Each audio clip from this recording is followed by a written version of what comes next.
Okay, so here's the target after some dirt's out, sand's out. Still really strange. Nothing in the hole. Out, probably a solid penny signal.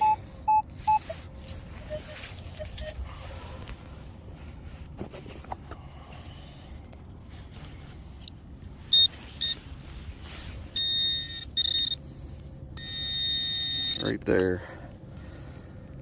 Silver ring. That's why it was so... It might be brass, but I'm pretty sure it's a silver ring. I've noticed the rings out here sound kind of screwy when they're in the ground. So anyway, that's neat.